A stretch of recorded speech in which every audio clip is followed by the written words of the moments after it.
লাল শাকের এই নিরামিষ রেসিপিটা দেখার পর আপনাদের সকলেরই মনে হবে, ইস, আগে কেন জানতাম না, এত টেস্টি।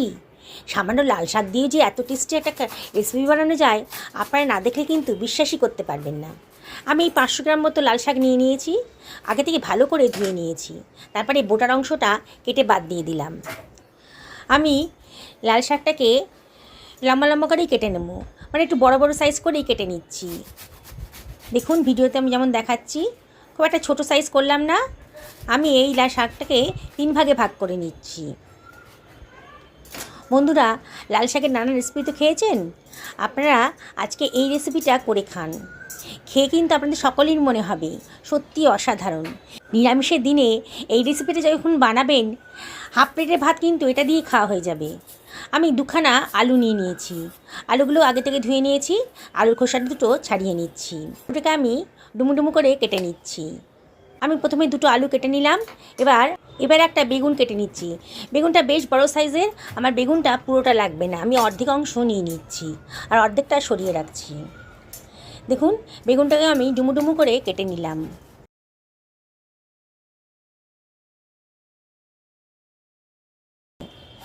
এবার বেগুনটাকেও আমি সরিয়ে রাখছি। এক ফালি মিষ্টি কুমড়ো নিয়ে নিয়েছি, এটাও আগে থেকে ধোয়া আছে। এর খোসাগুলো ছাড়িয়ে মিষ্টি কুমড়োটাকেও আমি ডুমু ডুমু করে কেটে নিচ্ছি। খুব বেশি বড়ও করিনি, খুব বেশি ছোটও হবে না। এটাকেও আমি সরিয়ে রাখলাম। বন্ধুরা, রেসিপিটা ভালো লাগলে পরে একটা লাইক করবেন আর কমেন্ট করে জানাবেন আপনারা কোথা থেকে ভিডিওটা দেখছেন। একটা মশলা বানিয়ে নেব, এই জন্য মিক্সার গ্রাইন্ডারের ভেতর আমি 1.5 টেবিল চামচ মতো সাদা সর্ষে দিয়ে দিয়েছি। আমি সাদা সর্ষে দিয়ে করব, আপনারা ইচ্ছে করলে এখানে কালো সর্ষেও ইউজ করতে পারেন। দিয়ে দিলাম খানিকটা আদা কুচি, দিয়ে দিলাম 2খানা কাঁচা পাকা লঙ্কা, আর দিয়ে দিচ্ছি হাফ টেবিল চামচ মতো গোটা জিরে। এবার তো দিয়ে দিচ্ছি হাফ টেবিল চামচ মতো লবণ দিয়ে গ্রাইন্ড করলে পরে সর্ষে আর তেতো হবে না। এবার এটাকে জল ছাড়াই গ্রাইন্ড করে নিচ্ছি। দেখুন এইভাবে গ্রাইন্ড হয়ে গেছে। এবারে আমি এর ভেতর দিয়ে দিচ্ছি 1খানা টমেটোটা আগে থেকে কুচিয়ে ধুয়ে রেখেছিলাম। এটাকে গ্রাইন্ড করে নিলাম। দেখুন কত সুন্দর একটা স্মুথ পেস্ট তৈরি হয়ে গেছে। একটা লোহার কড়াই গরম করে তার মধ্যে দিয়ে দিয়েছি 3 টেবিল চামচ মতো সর্ষের তেল। এবার তেলটা গরম হয়ে গেছে, এর ভেতর দিয়ে দিলাম কতগুলো বড়ি, ডালের বড়ি দিয়ে দিলাম। এবার একটু লাল লাল করে ভেজে তুলে রাখবো। অনবরত কিন্তু নাড়তে হবে, নাড়ি কিন্তু বড়িগুলো ঝটপট পুড়ে যাবে। এবার তেলটা ছাকিয়ে নিয়ে বড়িগুলোকে আমি ছড়িয়ে রাখলাম। দিয়ে দিলাম 2খানা শুকনো লঙ্কা, আর দিয়ে দিলাম হাফ টেবিল চামচ মতো 5 ফোড়ন। খুব সুন্দর একটা গন্ধ বেরোচ্ছে। এবার দিয়ে দিলাম কেটে রাখা আলুটা দেওয়ার পর আমি সব কিছু ভালো করে মিশিয়ে নিচ্ছি। মিনিটখানেক নাড়াচাড়া করে আলুটাকে একটু ভাজা ভাজা মতো করে নেব। বন্ধুরা, রেসিপিটা কিন্তু সত্যি খুবই টেস্টি। এবার দিয়ে দিলাম মিষ্টি কুমড়োর টুকরোগুলো। আগে আলু দিয়েছি, আলুটা বেশি শক্ত বলে, তারপর মিষ্টি কুমড়োটা দিলাম। দিয়ে সব কিছু আবারও ভালো করে একটু ভাজা ভাজা মতো করে নিচ্ছি। একটু ঢাকা দিয়ে দিলাম, তাহলে সেদ্ধও হয়ে যাবে, একটু নরম হয়ে যাবে। মিনিট 2-3 ঢাকা দিয়ে দিয়েছি। ঢাকা তুলে নিয়ে আর একটু নাড়াচাড়া করে দিচ্ছি। বোঝাই যাচ্ছে একটু কিন্তু সেদ্ধও হয়েছে আর ভাজাও হয়েছে। এবার দিয়ে দিলাম বেগুনের টুকরোগুলো। বেগুনটা খুবই নরম, তাই শেষে বেগুনটা দিয়েছি। বেগুনটা দিয়ে আবারও সব কিছু ভালো করে একটু ভাজা ভাজা মতো করে নেব। বন্ধুরা, আমি যেভাবে সবজিগুলো দিয়েছি একটার পর একটা, আপনারা সেইভাবেই সবজিগুলো দেবেন। এবার দিয়ে দিচ্ছি হাফ টেবিল চামচেরও কম হলুদের গুঁড়ো, আর দিয়ে দিলাম হাফ টেবিল চামচেরও কম লবণ। আমি লবণ দিয়ে মশলাটা পিষে রেখেছিলাম, এই জন্যে এখানে লবণটা কমই দিলাম। আবারও সব কিছু ভালো করে একটু ভাজা ভাজা মতো করে নিচ্ছি। অনবরত কিন্তু নাড়তে হবে। দেখুন, দেখেই মনে হচ্ছে 30% কিন্তু ভাজা ভাজা মতো হয়ে গেছে। এবার আমি দিয়ে দিলাম বেটে রাখা মশলার পেস্টটা। গ্রাইন্ডার থেকে সম্পূর্ণ মশলাটাকে আমি কড়াইতে দিয়ে দিয়েছি। এবারে আমি গ্রাইন্ডারটা ধুয়ে একটু জলও ভর্তি দিয়ে দিলাম, খুব সামান্য জল, এই 2 টেবিল চামচ মতো হবে।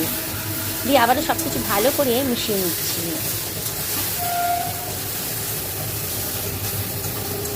বন্ধুরা, রান্নাটা কিন্তু খুবই সোজা। অনেকের কাছেই কিন্তু লাল শাকের এই রেসিপিটা একেবারেই অজানা। অনেকে হয়তো জানেন। যারা যারা জানেন তারাও আমাকে কমেন্ট করে জানাবেন আপনারা কীরকম করে বানান। আমি ঢাকা দিয়ে রাখলাম 5 মিনিটের জন্য। মিডিয়াম টু লো ফ্লেমে রেখেছিলাম আর ঢাকাটা খুলে একটু নাড়াচাড়া করে দিচ্ছি। দেখুন, আমার কিন্তু 50% সবজিগুলো কিন্তু সেদ্ধ হয়ে গেছে। আমি কেটে দেখাচ্ছি, 50% সেদ্ধ হয়ে গেছে। আর বাকি সবজিগুলো কিন্তু বেশ নরমই হয়ে গেছে। এই অবস্থায় একটু নাড়াচাড়া করে আমি এবার দিয়ে দেব কেটে রাখা লাল শাকগুলো। সমস্ত লাল শাকগুলোই দিয়ে দিচ্ছি। কড়াইটা পুরো ভরে গেছে, কড়াইটা একটু ছোটোই হয়ে গেছে, তবে একটুখানি ওভেনে থাকার পরেই কিন্তু শাকগুলো বেশ মজে যাবে। সব কিছু ভালো করে মিশিয়ে নিচ্ছি। বন্ধুরা, আমি আপনাদেরকে রিকোয়েস্ট করব, অবশ্যই কমেন্ট করে জানাবেন আপনাদের কেমন লাগলো রেসিপিটা। আর যারা আজকে আমার চ্যানেলের প্রথম দিন তাদেরকে আমি রিকোয়েস্ট করব আমার চ্যানেলটা সাবস্ক্রাইব করার জন্য। যদি আপনারা ফেসবুক থেকে দেখেন তাহলে আমি রিকোয়েস্ট করব আমার পেজটা ফলো করার জন্যে। নাড়াচাড়া করে এবার ঢাকা দিয়ে দিলাম 5 মিনিটের জন্য। শাকের যে জলটা ছিল তাতে কিন্তু শাকটা সেদ্ধ হয়ে যাবে। ঢাকাটা তুলে 5 মিনিট বাদে একটুখানি চিনি দিয়ে দিলাম আর ভেঙে দিলাম বড়িগুলোকে, ভাজা বড়িগুলোকে একটু ভেঙে দিয়ে দিলাম। শাকের মধ্যে যদি একটু জোলো জোলো ভাব থাকে তাহলে বড়িটা কিন্তু জোলো ভাবটা টেনে নেবে, বেশ শুকনো শুকনো হয়ে যাবে। লাল শাকের চচ্চড়ি বলুন আর লাল শাকের ঘন্টই বলুন, খেতে কিন্তু সত্যি অসাধারণ। সব কিছু ভালো করে মিশিয়ে নিচ্ছি। দেখুন বন্ধুরা, কত কালারফুল হয়েছে আর দেখে কিন্তু জিভে জল চলে আসছে। একটা সাধারণ খাবার, তাতেই যদি এত টেস্টি বানানো যায় তাহলে কিন্তু অল্প খরচেই আপনারা একটা রেসিপি বানিয়ে ফেলতে পারবেন।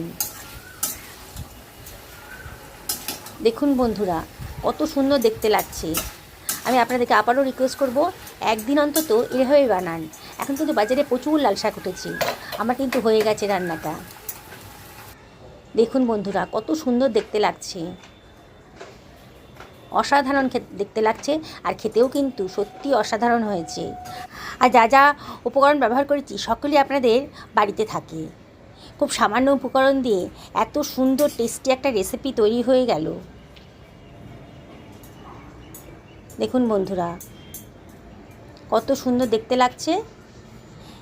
আপনারা এটা গরম ভাতের সাথে ট্রাই করবেন। নিরামিষের দিনে একটা চিন্তা তো থাকেই, আপনারা রেসিপিটা বানিয়ে নিন। অর্ধেক প্লেট ভাত কিন্তু এটা দিয়েই খাওয়া হয়ে যাবে। আমি কিন্তু ভাতের সাথেই এটা খাবো। সত্যি বলছি, অসাধারণ লাগে। আপনারা অবশ্যই বাড়িতে একদিন বানান আর অবশ্যই আমাকে কমেন্ট করে জানাবেন যে আপনাদের কেমন লাগলো। সকলে ভালো থাকুন, এই কামনাই করি।